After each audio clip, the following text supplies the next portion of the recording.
Olá a todos, bom dia, boa tarde, boa noite, que a paz do nosso Senhor Jesus Cristo esteja com todos nós. Estou aqui improvisado hoje na casa da minha mãe em Carapicuíba, vendo esse relato desse ex-cooperador de jovem, Matheus Cabrego.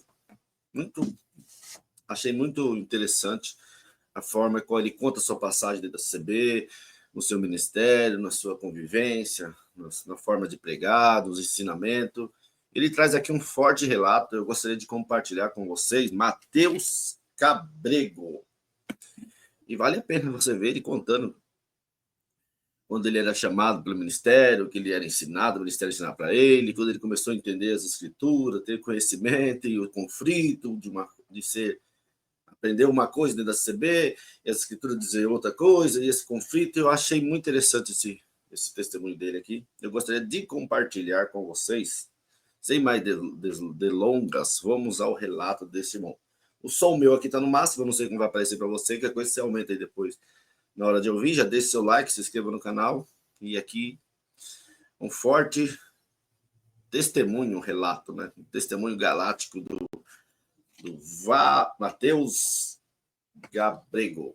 Tá bom? Vamos ouvir aqui, gente. Muito interessante. Presta atenção nessa história, nesse relato dele, que é muito importante para você, para sua casa, para sua família. Vamos lá. Olá, meu nome é Matheus, eu fui cooperador de jovens e menores na CCB durante 5 anos da minha vida.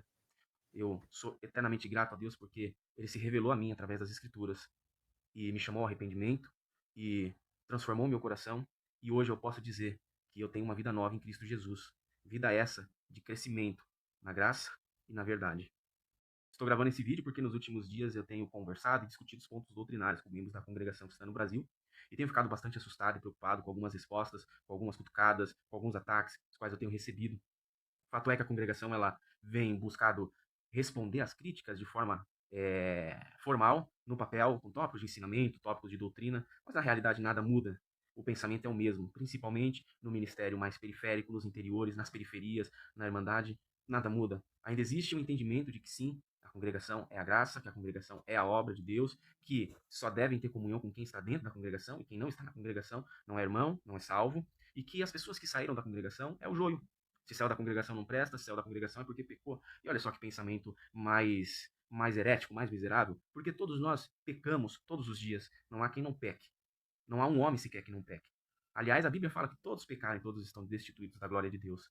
Mas para a pessoa que está dentro da congregação, eles não pecam, eles não erram, eles são infalíveis. Dessa forma, eu quero compartilhar um pouco da minha história e como que Deus, nosso Pai, me converteu através das Escrituras, da revelação da sua verdade em Cristo Jesus. A minha história na congregação foi bem rápida, foi exponencial. Eu conheci a congregação, eu tinha 14 anos, aos 15 anos eu me batizei, estudei a música, em menos de um ano já estava tocando na orquestra, já estava oficializado, já estava falando em línguas e rapidamente, aos 16, 17 anos, fui auxiliar de jovens, aos 18 casei e aos 20 anos fui colocado no ministério para ser cooperador de jovens de uma igreja na região do setor da freguesia do Ó, na região do Jaraguá, em São Paulo, na capital. Eu sempre tive um caráter muito egocêntrico, e sempre fui muito carente.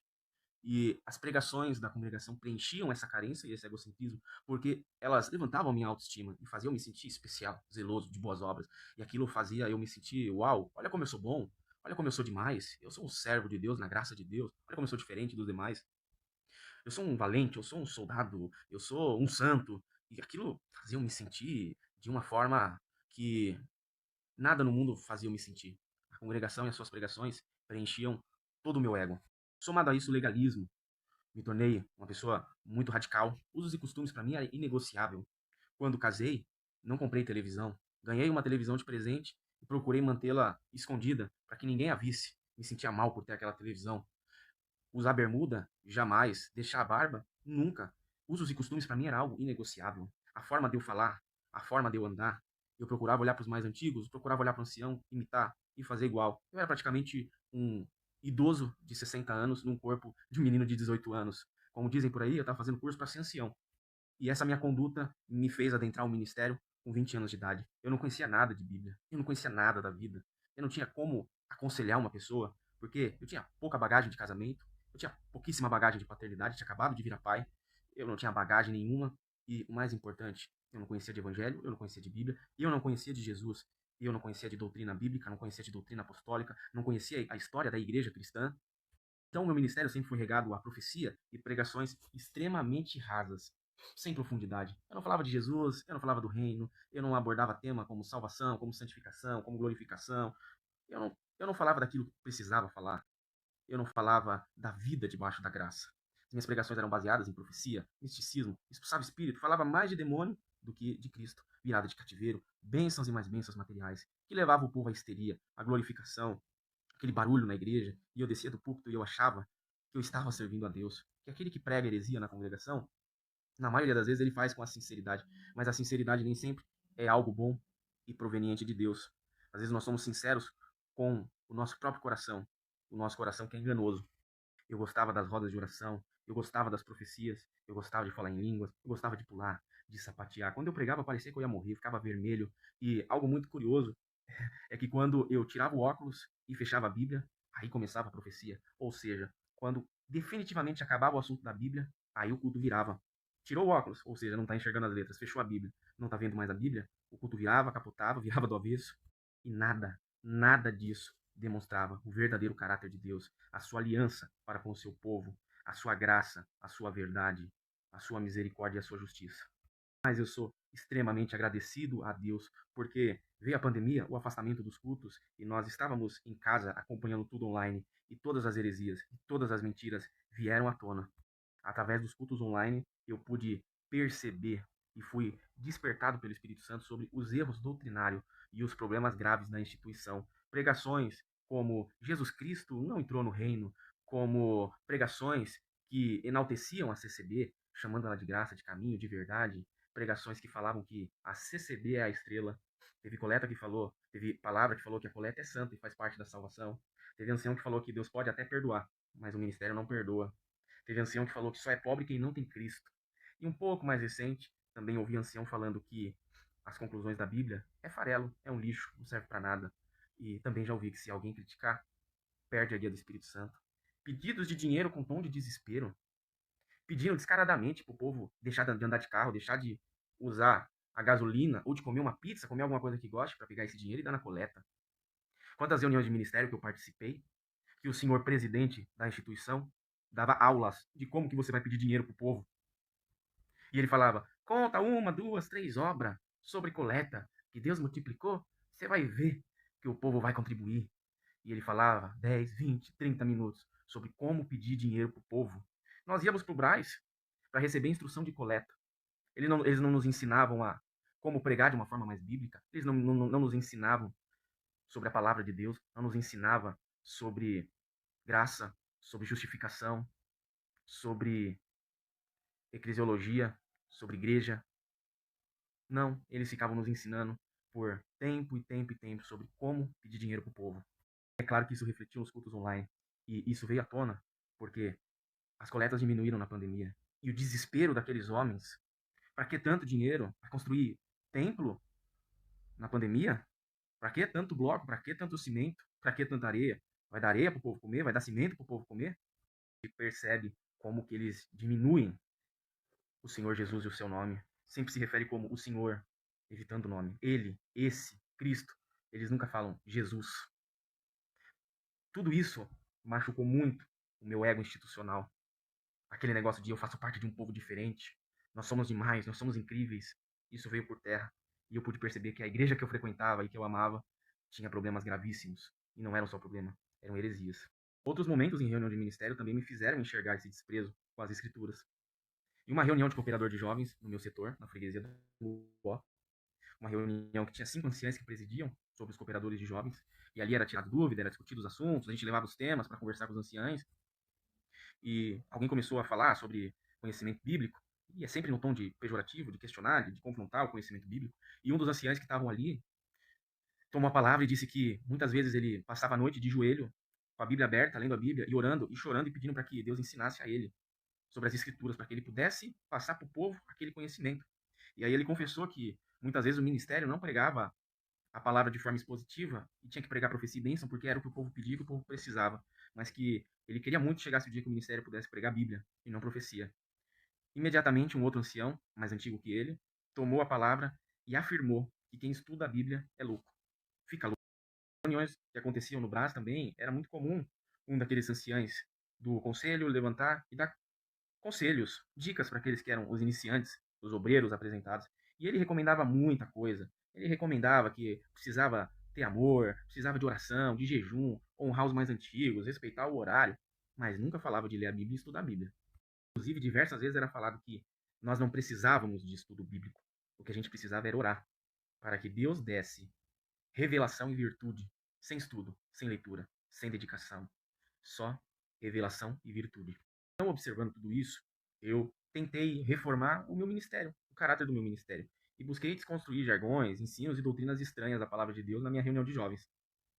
Procurava pregar sobre redenção, perdão, sobre arrependimento de pecado, sobre glorificação, santificação, regeneração, mas eu percebia que de manhã eu pregava as doutrinas bíblicas e as pessoas elas ficavam caladas e você não ouvia um glória, nada, nenhuma demonstração de alegria. Mas quando chegava o mesmo dia à noite e vinha algum irmão, seja da casa ou seja de fora, e pregava profecia, e pregava supostas revelações, vou te abençoar, vou virar teu cativeiro, vou mudar tua história, vou virar a página do livro da sua vida, você é santo, você é justo, você é guerreiro, o adversário te persegue, o inferno fez uma reunião a teu respeito, vou derrubar o teu adversário, quem te fez chorar vai sofrer, pregações sobre usos e costumes, sobre salvação pelas obras, e essas pessoas glorificavam, e capotavam, e falavam em língua, e batia palmas, desconstruía tudo.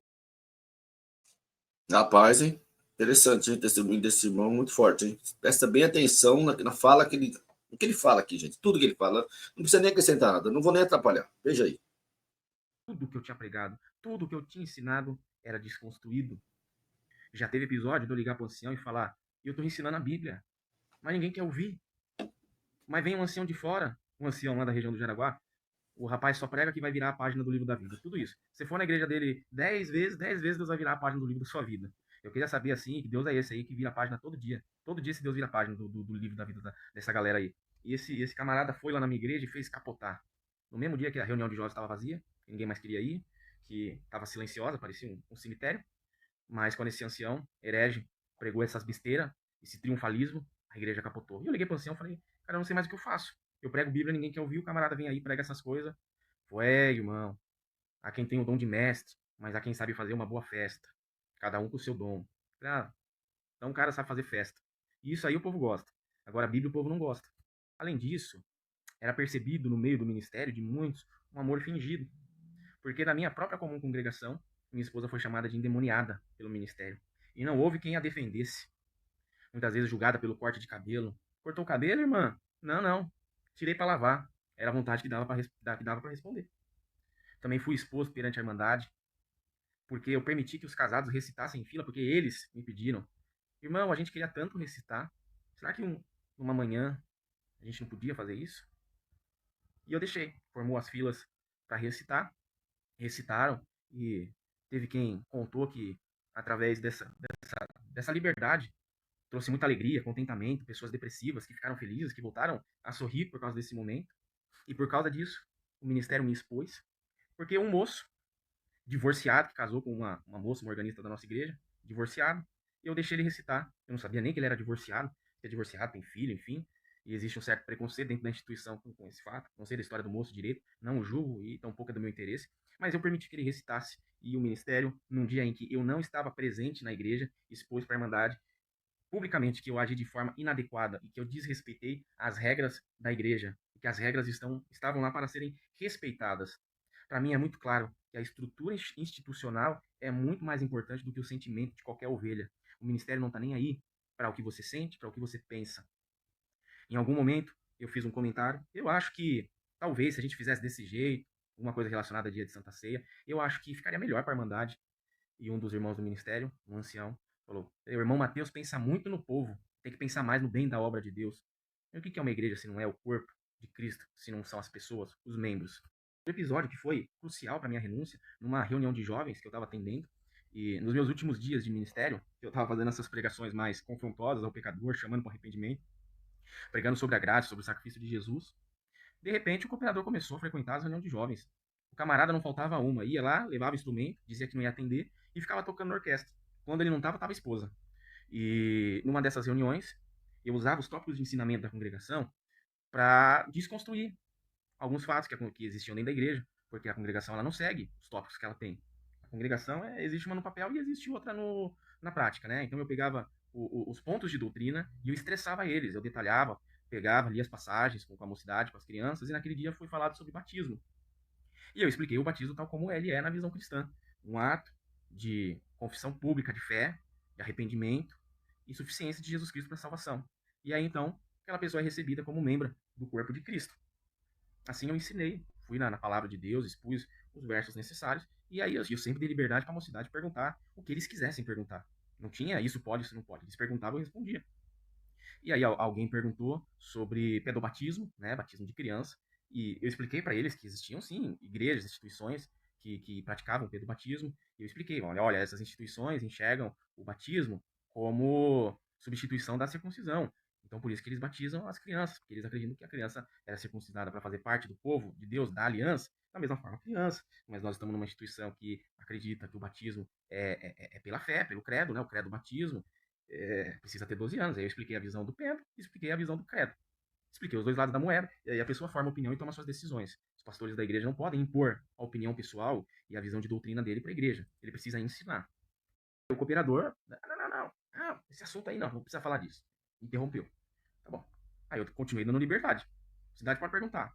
Alguém levantou a mão e falou: oh, e sobre rebatismo? Esse cooperador tá aí, ele vai me encrencar. Aí, para eu não me expor, eu falei pro cooperador que tava na orquestra: oh, explica aí. E ele explicou com todas as palavras: o batismo das outras denominações não é válido, porque não batiza no nome do Senhor Jesus, conforme Pedro ensinou.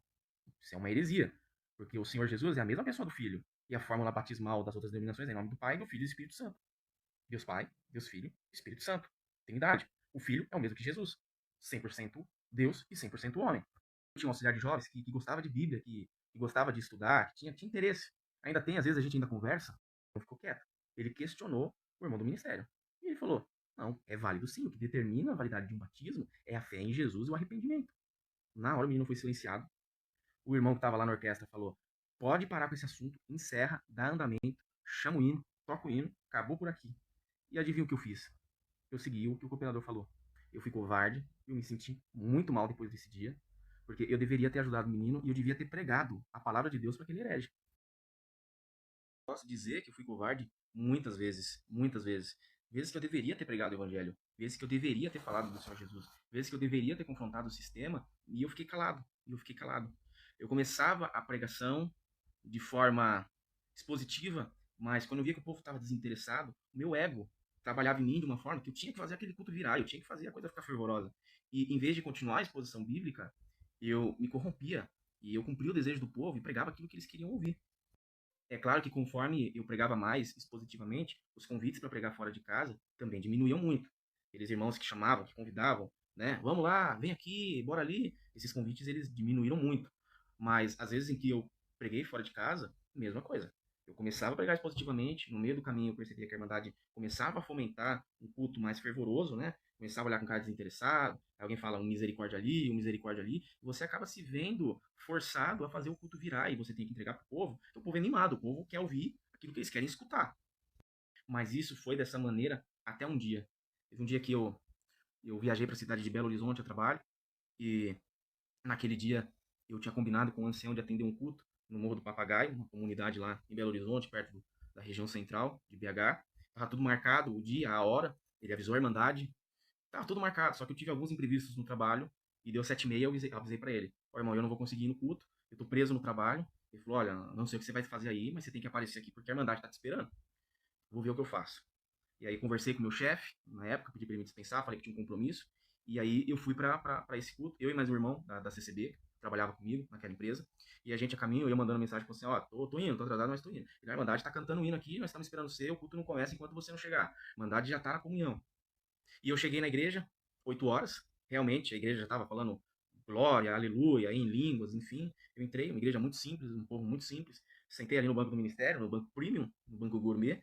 Ajoelhei, fiz uma oração rapidinho, levantei. E aí aquele ancião falou algo para mim que me marcou muito, de uma forma negativa, sobre o que é a congregação, o que é o ministério e o que é a carnalidade que habita no meio desses homens. Aquele ancião bateu nas minhas costas e falou assim: Mateus, a gente está aqui te esperando, já é 8 horas, sobe lá, atende o culto, e agora, pasme o que esse homem me falou. Faça valer a pena. Como que eu vou fazer valer a pena? A Bíblia por si só já não vale a pena? Jesus Cristo por si só não vale a pena? A cruz por si só não vale a pena? Não, eu tinha que fazer valer a pena. A Irmandade estava esperando o irmão de São Paulo, o irmão de São Paulo é profeta, o irmão de São Paulo prega tudo, o irmão de São Paulo manda bola de fogo, a reputação dos irmãos de São Paulo fora de São Paulo é isso. Qualquer lugar do Brasil e do mundo, se receber um irmão de São Paulo, a expectativa é que o culto vai ser astronômico. Então faça valer a pena. E eu subi, atendi o culto, e eu negociei a fé. Eu já desde abri o culto já rasgando na profecia e pregava em cima dos hinos e chamava o povo por glória. E aí oramos, e aí esse meu amigo fez a primeira oração e já chamou o povo pro capote, o povo capotando. Chegou na hora da palavra, não deu outro. Profecia, profecia, profecia, e eu pregando aquilo que eles queriam ouvir, e eles ouvindo o que eles queriam escutar, e dava glória, e isso e aquilo, e eu não parava de pregar, e profecia, profecia, e suposta revelação. Deve ter sido uns 40, 50 minutos de profecia, e aquele povo virado no giraia. Encerrei o culto umas 10h30, 10h30 da noite encerrei o culto. Aquele povo dando glória, falando em língua, sapateando, se abraçando, todo aquele movimento que vocês já conhecem, que acontece no final dos cultos fervorosos da congregação. E eu já com peso na consciência, apertei a mão dos irmãos, não abracei, não falei em línguas, nada. Pumba, fui embora, entrei no carro, a gente foi pro hotel, e esse meu amigo, que ainda é meu amigo, é uma pessoa que eu gosto muito, que eu amo, que eu admiro, que independente de eu ter saído da congregação, ele continua me tratando da mesma forma, e a gente continua com a mesma amizade. Isso é raro, tá? São poucos as pessoas que continuam olhando pra gente, tratando a gente da mesma maneira, que não olha pra gente como coitado, que a maioria olha pra gente como coitado, como miserável, como pecador, como derrotado. Mas esse irmão não, ele continua me tratando do mesmo jeito, e a gente se dá super bem, a gente tem uma amizade aí já longínqua de anos. E aí ele na simplicidade falou, que culto maravilhoso, que culto abençoado, eu me sentindo mal, porque eu já sabia que aquilo não é evangelho, aquilo não é sobre Jesus, aquilo não é sobre a graça, aquilo é sobre as pessoas, sobre o ouvinte, e o foco não é o arrependimento, o perdão, a graça, a justificação, a salvação, a justiça de Deus, nada disso. Aquilo era só coisa que aquele povo queria escutar. Profecias genéricas, que caberia muito bem em qualquer congregação, que caberia muito bem na vida de qualquer um, e o povo quer ouvir, o povo dá glória mesmo. Quando eu cheguei no hotel, deitei a cabeça no travesseiro, uma voz falava dentro do meu coração: falso profeta, mentiroso, falso profeta, mentiroso, falso profeta, mentiroso. Depois daquele dia eu me arrependi e não negociei mais a minha fé no meu ministério. Minhas pregações foram expositivas. Eu comecei a escrever a minha carta de renúncia e quando eu terminei a minha carta de renúncia, ela estava pronta. Um ancião regional do Jaraguá, bastante influente, inclusive, que anda no meio dos irmãos do Brás, que tem amizade com os irmãos do conselho, ligou para mim e falou: ó, preciso de você no sábado para atender o culto na central do Jaraguá, na Vila Santa Lucrécia, onde acontece a reunião da mocidade, céu regional, na igreja regional. E eu deveria ter falado que não, mas eu falei que sim, porque o meu ego falou mais alto. Eu falei: sim, claro, claro que vou. Na central, quem vou falar que não? Ah, na hora eu falei que sim. E aí eu fui pro culto, e naquele dia eu preguei uma palavra 100% expositiva, disse para toda aquela multidão que eles não eram convertidos, que eles precisavam ser regenerados, eles precisavam da cruz de Cristo. E preguei justiça, graça, misericórdia, perdão, arrependimento. E no final do culto, adivinha? Zero tapinha nas costas, deu para contar no dedo quantos irmãos foram lá na frente me saudar. De Ministério da Palavra só tava eu naquele dia, eu fui para cobrir os irmãos daquela igreja que tinham ido para outro compromisso. E a igreja parecia um clima de velório, de funeral. E aquilo me deu mais certeza ainda que aquele não era mais o meu lugar. E estar nos cultos da CCB, para mim, era um martírio. Era um martírio porque a gente fica com uma anteninha assim, captando as heresias, e você passa o culto todo aflito. E aí começa a pregação e você fala: vai vir uma heresia, vai vir uma heresia, vai vir uma heresia, você fica agoniado. Aí, pum, heresia, você, ai meu Deus do céu, heresia, heresia. Aí você, não, agora eu vou prestar atenção aqui, pum, heresia. E você vai para a igreja preocupado, porque você precisa filtrar as heresias. Isso não é saudável, cara, isso me dá uma crise de ansiedade. E às vezes as pessoas não percebiam, mas eu levantava ali do banco do ministério, eu ia pro fundo da igreja, saía da igreja, ia respirar um ar, porque me fazia mal. Aquela anteninha de alerta, aquela anteninha de Bereia, cara, tava me deixando aflito. Porque, cara, a qualquer momento ia vir uma heresia. E chegou no ponto que eu e minha esposa já não conseguia mais ficar no culto. Era impossível.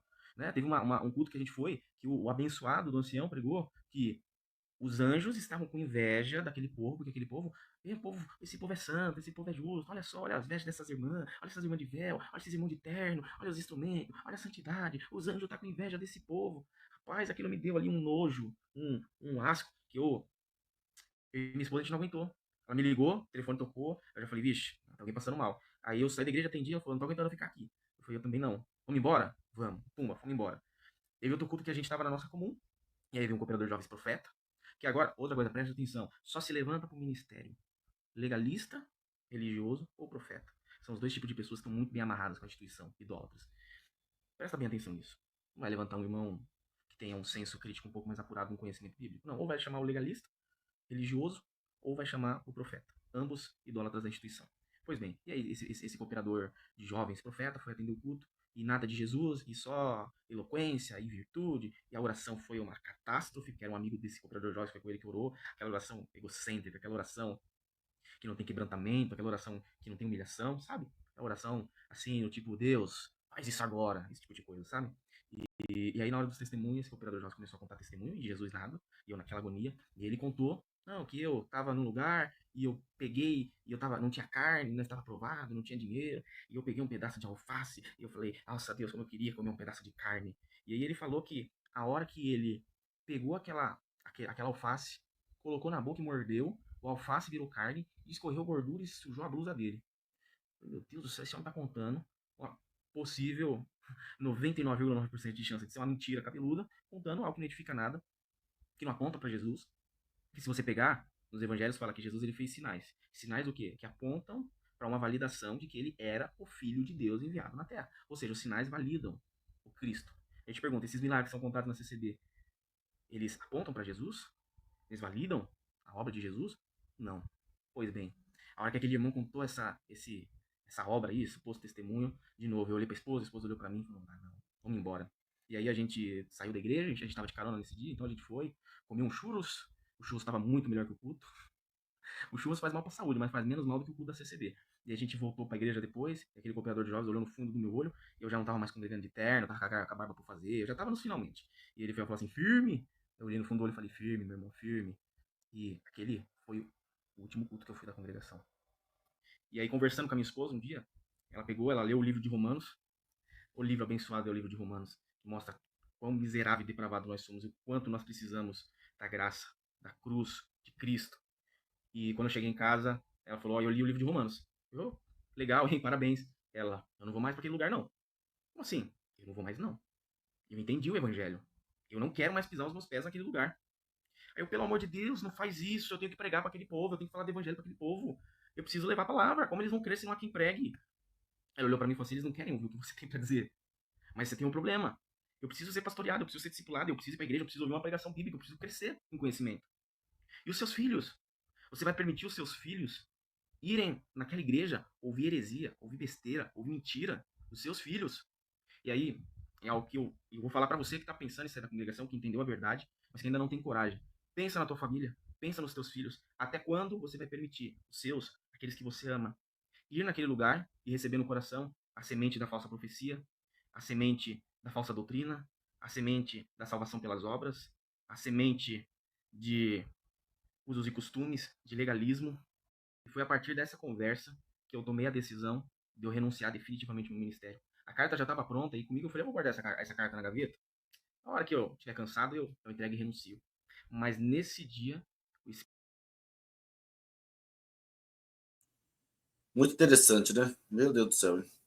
Pior que tudo é verdade, né, mano? Tudo é verdade, cara. Tem nem que falar, não vou nem falar nada, porque não tem que falar. Nem acrescentar, nem tirar, porque disse tudo, mano. Ele disse tudo. Espírito Santo me deu um checkmate através da boca da minha esposa, me colocando contra a parede, como sacerdote do lar que não estava zelando pelo crescimento daqueles que eu amava e precisava cuidar. Que sacerdote é esse do lar que permite a família ir para um lugar onde Jesus Cristo é diminuído, onde a mensagem da cruz não é pregada? E foi pela minha família que eu tomei essa decisão. Nesse dia eu chorei muito, eu chorei a noite toda. Eu pensava nos amigos, eu pensava na mocidade, eu pensava nas crianças, principalmente as crianças. As crianças, mesmo quando eu sentava o rei de doutrina bíblica, chamando para arrependimento, olhando na cara daquele povo, chamando de pecador, mesmo assim, as crianças vinham e me davam um abraço. E eu nunca fui um cooperador de jovens de dar bala, de dar doce, eu nunca tive esse costume. Mas elas faziam fila e me davam um abraço. Porque eu sempre tratei as crianças do Reino de Jovens tão bem como se fossem os meus filhos. Eu sempre procurei pecar pelo excesso de amor do que pela falta do amor. E eu pensando em tudo isso naquele dia. Mas a ação do Espírito Santo, o confronto do Espírito Santo foi muito maior do que aquilo. E o Espírito Santo pegou aquele meu ídolo da Santinha Cinza, jogou no chão, pisou, quebrou, e a decisão estava tomada. E eu fui procurar o ministério, conversei com o ancião, e o ancião teve a ousadia de olhar na minha cara e falar: ô irmão, você está se desligando da comunhão da igreja? Saiba de uma coisa, você está se desligando do corpo de Cristo. Eu falei, irmão, eu tô me desligando do corpo de Cristo. O corpo de Cristo não é CNPJ, não é igreja física, prédio. O corpo de Cristo é o corpo místico, espiritual, de todos aqueles que creem e confessam a fé em Jesus Cristo. Não, que veja bem aqui. E ele tentando me convencer, e o diácono que estava com ele olhou, falou assim, ô irmão, chega, vamos pra casa, eu tô cansado, preciso dormir. Você vê o nível do amor. O ancião tentando pelo menos estava tentando me convencer, falando heresia, falando besteira, mas tudo bem, pelo menos ele estava preocupado ali, tentando recuperar alguma coisa. O diácono, vamos embora, vamos pra casa, vamos descansar, amanhã tem que acordar cedo. Nós vamos pra casa. O cooperador da igreja não me mandou uma mensagem, não falou comigo, não quis saber de mim. A maior parte da Irmandade nunca mais me procurou. Alguns amigos mais próximos conversaram comigo e ainda mantém contato. Eu tive que sequestrar o grupo da mocidade, botei o ministério, os administradores, tudo para fora do grupo. Passei aquele dia conversando com a mocidade, batendo papo, falando alguma coisa do evangelho também, instruindo eles que o próximo cooperador de jovens que fosse colocado, que eles exigissem que aquele homem pregasse Bíblia, que eles não se conformassem com uma pregação herética. Eu passei o resto daquele dia dando as últimas instruções, devolvi o grupo, o ministério e saí do grupo. Sofri bastante, senti bastante falta dos amigos, da mocidade, das crianças, mas eu tenho certeza que eu tomei a melhor decisão da minha vida. Aquele peso do legalismo caiu por terra, aquele peso da satisfação, do que você come, de onde você vai, acabou. Do que você veste, se veste bermuda, se veste calça, se faz a barba, se deixa a barba crescer, acabou. Aquele medo de estudar sobre a palavra de Deus, acabou. Para vocês verem o nível de quão radical essa instituição é, o primeiro conteúdo físico, teológico que eu recebi foi no banheiro da congregação. O irmão me chamou, eu tenho uma coisa para te dar. E ele falou, mas eu não posso dar aqui não, que se eu te entregar esse negócio aqui, vai dar ruim. Eu falei, tá bom então. E a gente foi no banheiro, e ele tirou de dentro do paletó um breve catecismo, deu na minha mão e falou, toma, pra você estudar, pra você ler. Eu falei, ô irmão, Deus te abençoe. Eu pegava esse breve catecismo, aí eu escrevia as perguntinhas do breve catecismo numa folha de papel e levava pra reunião de jovens. Na folha de papel com as minhas palavras. E eu perguntava, para que o homem foi criado? Foi criado para a glória de Deus, para louvar a Deus. E assim eu ia ensinando, através do breve catecismo, indiretamente, né? Esse peso do medo de estudar a palavra de Deus acabou, acabou. O medo de ouvir um louvor que seja bíblico, cristocêntrico, fora do inário, acabou. Finalmente, eu estava livre das amarras do sistema. Finalmente, eu estava livre para visitar outras denominações. Quantos amigos que me chamaram, vamos na minha igreja, e eu nunca fui. Hoje eu estou livre, hoje eu tenho a minha comunidade de fé. Mas se um amigo me convidar, cara, vamos na minha igreja, tem um culto lá, eu queria que você fosse, participasse. Eu posso ir, eu estou livre. Eu não sou crente de uma instituição, hoje eu sou cristão. Hoje eu vivo pela verdade de Jesus Cristo e não pelas regras dos homens. E na minha carta de renúncia, eu pontuei todos os pontos de discordância. O ministério não é inocente. O trabalho que os críticos fazem, as cartas de renúncia que eles recebem, eles não são inocentes. A verdade está na cara deles. Eu expus que eu não era a favor de dizer que a graça era CCB. Eu não era a favor de, no papel, dizer uma coisa e na prática se falar do outra. Eu não era a favor do rebatismo de uma pessoa que se batizou em outra denominação, em nome do Pai, do Filho e do Espírito Santo, a pessoa tem que se rebatizar na fórmula batismal herética da CCB. Eu não era a favor de dizer que o batismo tinha poder salvífico, que o batismo perdoava pecado. Eu não era a favor de dizer que a Bíblia não é a palavra de Deus, mas que somente contém. Eu creio que a Bíblia ela é a palavra de Deus, inspirada pelo Espírito Santo. O nosso manual, a nossa norma, a nossa direção de como ser, do que seguir, toda a instrução está dentro da Bíblia. E deve ser encorajada a ser estudado.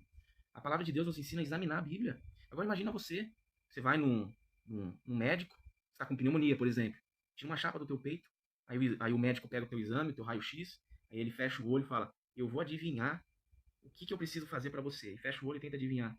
Qual seria o teu nível de confiança com esse médico? Você confiaria nele? Mas por que no teu ancião você confia? Ele está adivinhando a coisa mais rica que existe, que é as escrituras. Foi feita para ser examinada e não para ser adivinhada. A CCB não promove estudo bíblico e busca reduzir a expressão daqueles que buscam um conhecimento teológico. Reprime aquele que estuda a Bíblia, reprime qualquer tipo de grupo que se junta para estudar de forma, mas aí não é ler a Bíblia, é estudá-la de forma sistemática, entender o que é a palavra de Deus profundamente, mas eles preferem colocar a pregação deles, a profecia acima da palavra de Deus, porque a Bíblia contém a palavra de Deus, mas o que é pregado no púlpito é a palavra de Deus. Então veja que o que é pregado no púlpito está acima da Bíblia. Púlpito, Bíblia. Púlpito é a palavra. Bíblia contém. Você está entendendo?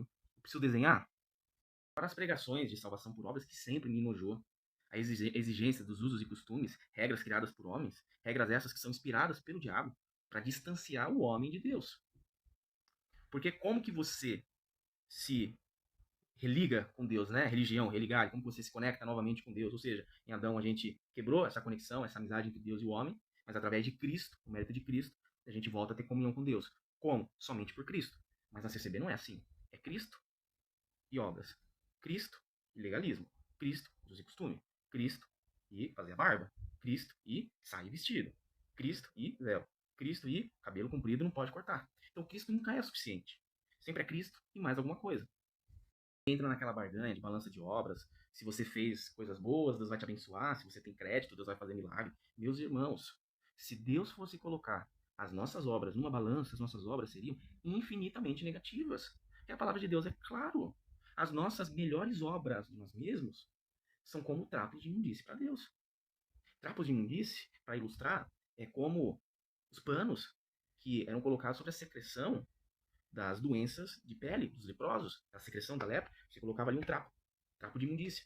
As mulheres, no período de menstruação, né, que é considerado impureza pela lei, você colocava ali os trapos, os panos, para reter aquele sangue impuro, trapo de imundícia. Então as tuas obras, as melhores, as mais tops, são como trapos de imundícia. Então como que você vai colocar suas obras na balança e pleitear alguma coisa de Deus sobre avaliar, analisar e julgar a pregação, né, a profecia, ninguém julga, sobre se alguém falar em línguas estranhas, não proibais, mas que haja intérprete, seja no máximo 3 e um de cada vez. A regra é clara. Eu te pergunto, na CCB é desse jeito? As CCBs que eu frequentava, e que eu já fui em muita igreja, não era assim. Eu nunca vi ninguém examinando e julgando.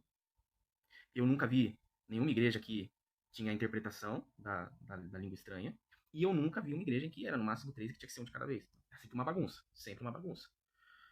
E eu também sempre vi no ministério a falta de um zelo pastoral. É uma autoridade, não pode ser questionado, regime de servidão. E eu vou te fazer uma pergunta.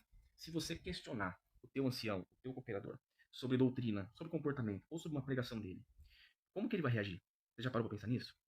Você já confrontou? Você já questionou educadamente, de forma cortês, perguntar, questionar alguma coisa? Olha, irmão, eu acho que eu não concordo com isso. Poxa, eu julguei o que você pregou e eu acho que não está correto. Será que a gente pode conversar sobre isso? Ou sobre alguma conduta, ou sobre alguma doutrina? Olha, irmão, eu não concordo com o rebatido. Você já tentou conversar? Eu tenho certeza que se o dia que você tentar questionar, você vai ser silenciado, como muitos já foram silenciados. O nome de Jesus é um passe de mágica para operar sinais, milagres, maravilhas. Em nome de Jesus, receba isso. Em nome de Jesus, seja liberto. Em nome de Jesus, receba alguma coisa. É sempre a varinha de condão. Mas o nome de Jesus nunca é mencionado como poder para a salvação do pecador. Nunca. E o ponto da família que foi onde o Espírito Santo me deu um checkmate. A CCB não tem compromisso com a manutenção da família. Recomenda que a pessoa frequente por todos os dias. O cara trabalha o dia inteiro, chega em casa, ele tem que ir pro culto todo dia. Ele não dá atenção pros filhos, ele não brinca com os filhos, ele não dá atenção pra esposa, ele não conversa com a esposa. A vida dele é trabalhar e ir pro culto. Não é de se surpreender a quantidade de divórcios e a quantidade de famílias quebradas no meio dessa instituição. Não tem reunião de aconselhamento de casal, nem para pais e filhos, não se ensina o papel bíblico de cada um. Simplesmente fala, vai pra igreja, não vai pra igreja. A família tá destruída. O camarada não leva a esposa para passear, o camarada não dá carinho, não dá chamego, ele só pensa em igreja. Deixa de ir nos compromissos da família, deixa de ir no aniversário, falta no aniversário dos filhos, dos netos, dos sobrinhos, da esposa, deixa de estar presente nos momentos especiais da família, não viaja, não passeia. A vida dele é a igreja. A família está destruída. Mas o status de servo de Deus, povo zeloso de boas obras, isso está em dia. Vale a pena? Então, voltando ao começo do vídeo, quantas pessoas defendendo com as unhas, com as garras, com toda a força, com todo o ímpeto essa instituição, ofendendo, denegrindo a imagem dos outros para defender a instituição. Falando que é a graça, falando que é a obra de Deus, falando que é diferente, que é o povo escolhido por Deus. Vocês se esforçam tanto para defender uma instituição que não está nem aí para você. Um ancião, se você tá ou se você não tá, não faz diferença nenhuma. E eu posso te provar isso, porque na boca desses anciãos é falado as seguintes palavras: sai 10, Deus chama 100, vou passar a peneira, os que forem embora, não vai fazer diferença. Estavam conosco, mas não eram nossos. Eles não estão nem aí para você. Se você é pobre, se você não dá dinheiro na coleta, se você não ajuda na construção, se você não tem status, se você não tem ministério, você é um zero esquerda para esse povo. Ele não tem compromisso com a sua edificação. Eles não têm compromisso com o teu crescimento espiritual. Crescimento espiritual não é receber dons, falar em línguas e profecia. Crescimento espiritual é conhecer a Deus, é se converter a Jesus, é conhecer a palavra de Deus, as Escrituras, porque através das Escrituras, Deus se revela para nós. Não há outra forma de conhecer a Deus, senão pelas Escrituras. Deus ele se revelou na natureza, com as maravilhas da sua criação, mas não foi o suficiente. E ele precisou se revelar para um povo e fazer uma aliança com esse povo, de que ele seria o Deus desse povo, e esse povo seria o seu povo. Ele cumpriu a parte dele, ele foi Deus desse povo, mas esse povo não cumpriu a sua parte. E Deus cumpriu a parte desse povo, mandando o seu filho Jesus Cristo morrer em seu lugar, morrer no lugar do povo. Isso que o ancião não te ensina. Ele não quer que você saiba disso. Ele não quer que você saiba quem foi Jesus Cristo. E só há um jeito de conhecer a Deus e a Jesus, através das Escrituras. Ele não quer que você conheça, ele quer que você fique preso, que você vá na igreja, que você vá lá, que você bajule ele, que você dê glória enquanto ele prega, para que ele possa se sentir com o ego inflado. É só isso que ele quer, ele não quer mais nada do que isso. Eu andei no meio deles, eu conversei com eles, eu vivi com eles, e eu sei o que eu estou falando. Uma coisa que incomoda um ancião, um cooperador, uma igreja silenciosa, que não inflama o seu ego. Eles não querem que você conheça Jesus.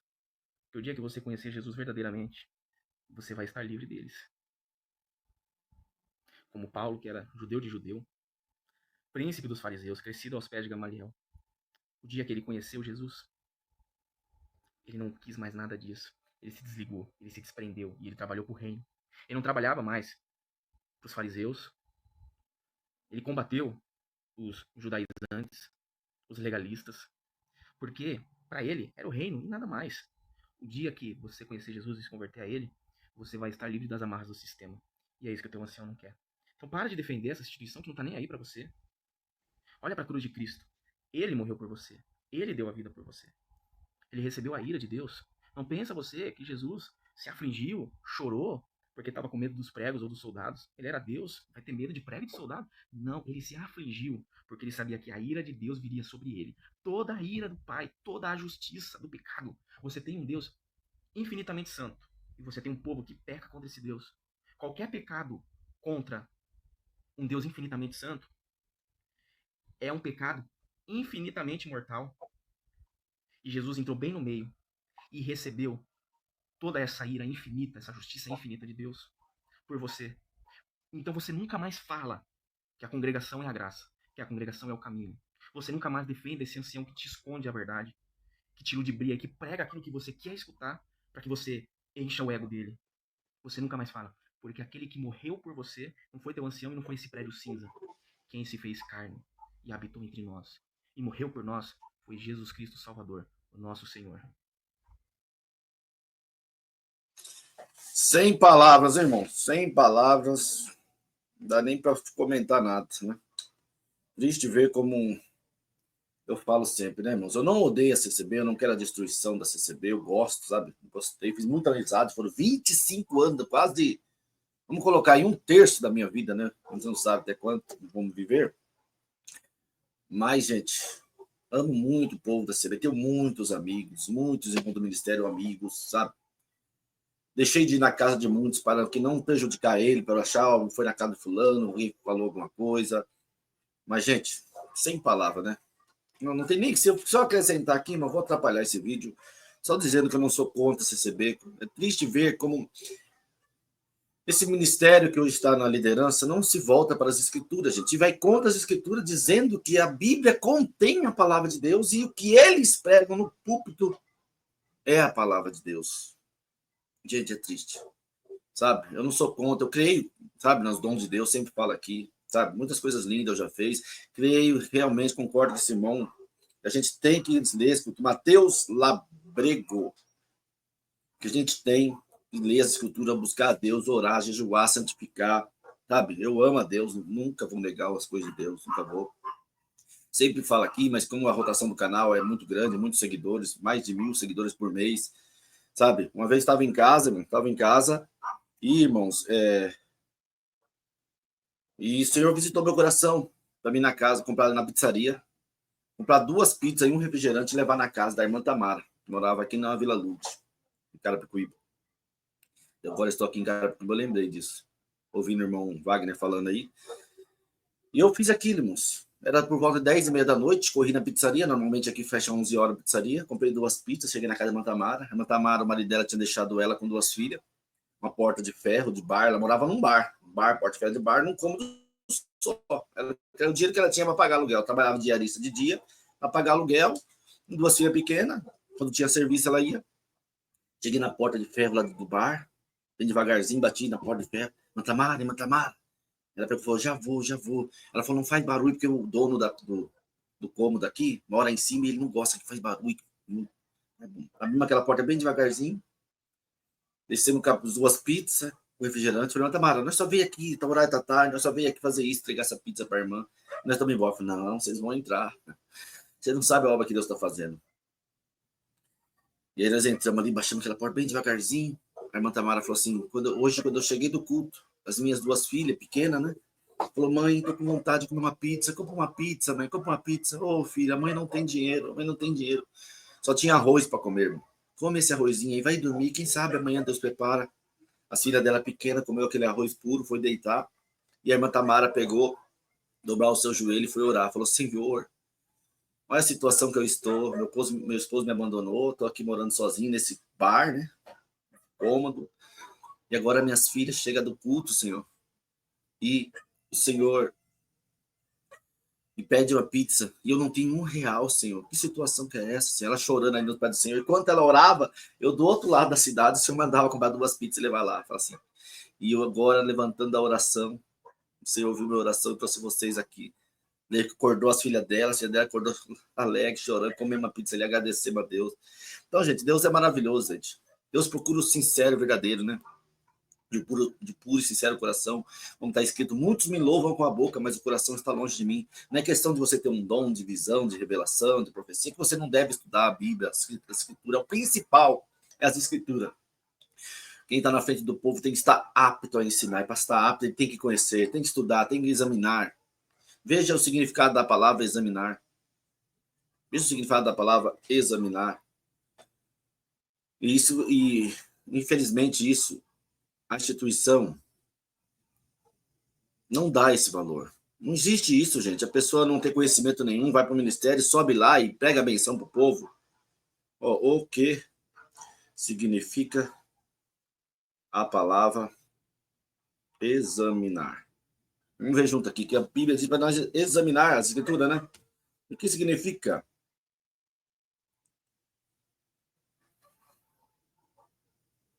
Dicionário.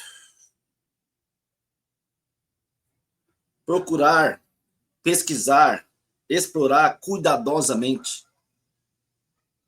Examinar a Escritura, porque ela testifica de mim, disse Jesus. O que significa examinar? Não é ler, não é somente ler, tá aqui, ó. Examinar é procurar, pesquisar, não é um estudo, fazer uma pesquisa, um estudo. Explorar cuidadosamente. Ao estudarmos, devemos fazê-lo com propósito. Estudar, examinar, estudar, pesquisar, correr atrás, é procurar saber, entender o que está dizendo o texto, o que está querendo falar, o significado. Mas eles acham que só ler não já é suficiente. Então, você que é da CB, que Jesus disse que examinar as Escrituras porque elas testificam de mim. Pesquisa o que é examinar, se não é estudar, pesquisar, correr atrás, minuciosamente, cuidadosamente. E é isso aí, gente. Não precisa nem acrescentar mais nada, comente aí, deixe seu like, se inscreva no canal. Esse irmão Wagner aí irmão Matheus Labrego, ele fez só um vídeo lá no YouTube, tá, irmãos? Não sei se ele vai fazer mais vídeos, só tem esse vídeo aí que eu trouxe aqui para vocês. Matheus Labrego, ex-campeador de jovem, muito importante esse relato aí. Comente esse vídeo, o que você achou do relato dele. Compartilhe para as pessoas, principalmente as pessoas só ouvir o que ele está falando, se ele está mentindo alguma coisa, ou se está dizendo só a verdade. Comente aí, deixe seu like, se inscreva no canal, tamo junto. E é isso, gente, a gente não quer destruição do CB. Só que essa mentalidade desse ministério que está na frente, eles estão destruindo a CB, não é os críticos, não é quem traz a verdade, não é que nem o irmão que fala a verdade. Eles não querem.